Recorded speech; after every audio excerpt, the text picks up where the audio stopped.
Hello students, कैसे हैं आप। आज की क्लास में हम 8th क्लास को बसंत भाग 3 का फर्स्ट चैप्टर ध्वनि पढ़ाएंगे। यह एक कविता है और इसको सूर्यकांत त्रिपाठी निराला जी के द्वारा लिखा गया है।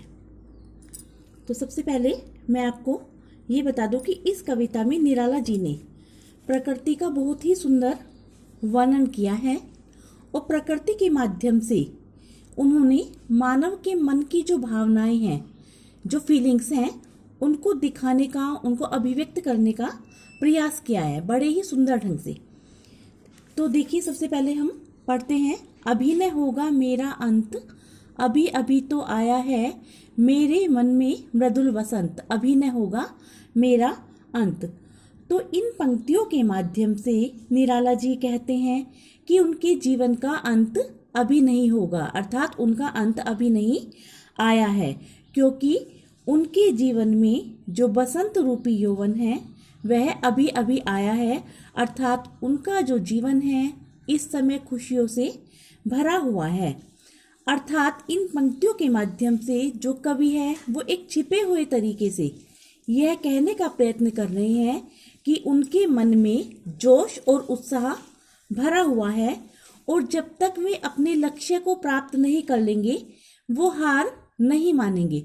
और उनका लक्ष्य है, जो लोग हारे हुए हैं, निराश हैं, उनके जीवन में प्रेरणा को भरना। हरे हरे पात डालियां कलियां कोमल गात, मैं ही अपना स्वप्न मृदुल कर फेरूंगा निद्रित कलियों पर, जगह एक प्रत्यूष मनोहर। अब कवि कहते हैं कि मेरे चारों ओर हरे भरे पेड़ पौधे और पत्तियां हैं और ऐसा लगता है जैसे कि हर डाली पर कलियां जो खिली हुई हैं वो अभी तक सो रही हैं, यानी कि वो अभी जागी नहीं है। अर्थात मनुष्य आज जो है निराश होकर हार कर बैठ गया है। कवि कहते हैं कि मैं सूरज को यहाँ खींच लाऊंगा, सूरज को यहाँ पर खींच लाऊंगा। सूरज को खींचने का मतलब है कि अपनी प्रेरणा से उन सोए हुए लोगों को जगाऊंगा। कवि कहते हैं कि जिस प्रकार जो सोई हुई कलियां है वो सूरज के प्रभाव में आकर पुनः खिल उठती हैं, उसी प्रकार जब मैं लोगों को अपनी प्रेरणा से जगाऊंगा, अपनी प्रेरणा उनको दूंगा, तो वो पुनः क्या हो जाएंगी, उनकी जो निराशा है वो समाप्त हो जाएंगी।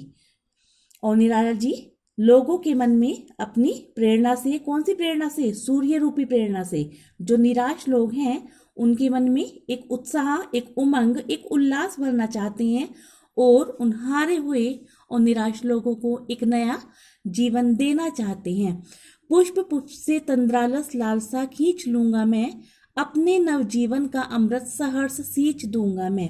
अब आगे कवि क्या कहते हैं इन पंक्तियों में कि अपने नए जीवन के अमृत रूपी उल्लास, जो उल्लास यानी कि जो खुशियां हैं और जो उत्साह है, उनसे सभी पुष्प अर्थात सभी मनुष्य, यानी कि पुष्प जो सोए हुए हैं, ठीक है, अभी पूरी तरह खिले नहीं, उसी तरह जो मनुष्य सोए हुए हैं, जो निराश हैं, जो आलस्य की नींद में सोए हुए हैं, मैं उन्हें जगा दूंगा और अपनी प्रेरणा से इनको एक नया जीवन दूंगा। लिखा है ना, अपने नव जीवन का अमृत सहर्ष सींच दूंगा, यानी कि जो अमृत है, कौन सा अमृत, मेरी प्रेरणा का, अपनी प्रेरणा रूपी अमृत से मैं इनको एक नया जीवन दूंगा। द्वार दिखा दूंगा फिर उनको, है मेरे भी जहां अनंत, अभी न होगा मेरा अंत। निराला जी को विश्वास है, पूरी तरह वो श्योर है, उन्हें विश्वास है कि वे सोए हुए फूलों, अर्थात जो निराश लोग हैं उनको जीवन जीने की कला दिखा देंगे, उनको वह द्वार दिखा देंगे, वह रास्ता दिखा देंगे अपनी प्रेरणा के द्वारा, जिससे कि उनका जीवन पुनः खुशियों से भर जाए। वो उनको निराश नहीं होने देंगे। कवि का मानना है कि यदि युवा पीढ़ी परिश्रम करेगी, मेहनत करेगी, तो उसे उसका जो मनचाहा लक्ष्य है वो अवश्य मिलेगा और वो लक्ष्य जब वो प्राप्त कर लेंगे तो उनकी खुशी का कोई भी अंत नहीं होगा। और अंत में कवि फिर कहते हैं कि जब तक मैं निराश और थकी हुई युवा पीढ़ी को सही राह न दिखा दूं, तब तक मेरे जीवन का अंत होना संभव नहीं है। ये आपकी पोयम कंप्लीट हो गई है, जो कि सूर्यकांत त्रिपाठी निराला जी ने लिखी है। और आज का आपका होमवर्क है कि आप इसको फर्स्ट ऑफ ऑल तो दोबारा रिवाइज करेंगे, कहीं प्रॉब्लम है तो इसको वीडियो को आप 2 या 3 टाइम देखेंगे। और छोटी सी ये पोएम है, तो इसमें जो टिपिकल वर्ड हैं वो बहुत थोड़े से ही हैं। तो आप एक काम कीजिएगा, अपनी एक फेयर नोटबुक लीजिएगा और ये पूरी पोएम आपको उतार लीजिएगा।